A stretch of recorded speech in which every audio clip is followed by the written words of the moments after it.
So last month I promised the distributor of a certain flashlight that I would conduct a review to help back up my review on Amazon. They sent me two of the flashlights, and I'm about to open it.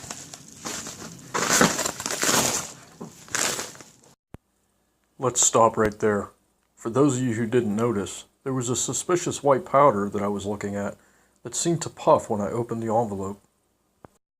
After quickly administering 2 doses of atropine and diazepam chloride, I decided to go through a routine decontamination process. After assuming MOP 4 and taking a double dose of Sid-Pro, I decided to administer a wipe test using M9 paper to see if there was any presence of nerve agent. While the wipe tests were inconclusive, I decided to take samples and look under a microscope to determine if there were any compound poisons, presence of ricin, or any biological contaminations. With my heart still racing from the atropine, I determined that there was no presence of fentanyl or carfentanil or any other opiates for that matter. You can't be too safe with packages from China. So now let me back this up to where this all began. My sister had purchased this flashlight using my Amazon account for an upcoming trip to Africa.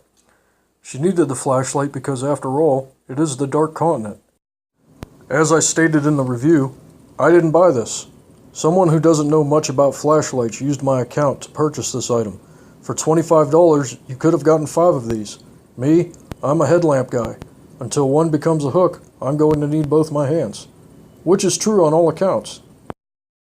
Here's a 5-pack for about $25, and also some other selections for comparable prices, but nowhere near one piece for $13.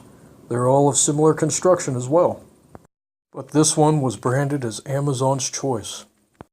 Shortly after my review on Amazon, I received this email in broken English. I won't go through the trouble of reading through it, mostly because I don't want to come off as Mickey Rooney doing Mr. Yonioshi in Breakfast at Tiffany's. That would come off as racist and bigoted and insensitive towards a nation of people who send toxic children's toys and poison pharmaceuticals to our border every day and also try to undermine and destabilize our market with inferior and knockoff products.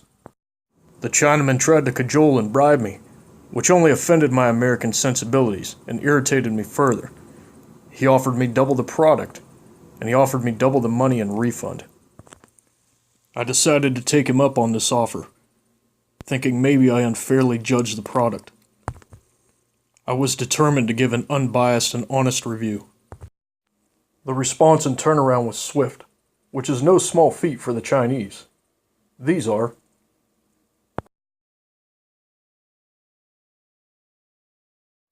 So now, in spite of all of my proclivities and preconceived notions on this product, I will give my unbiased and honest opinion and review.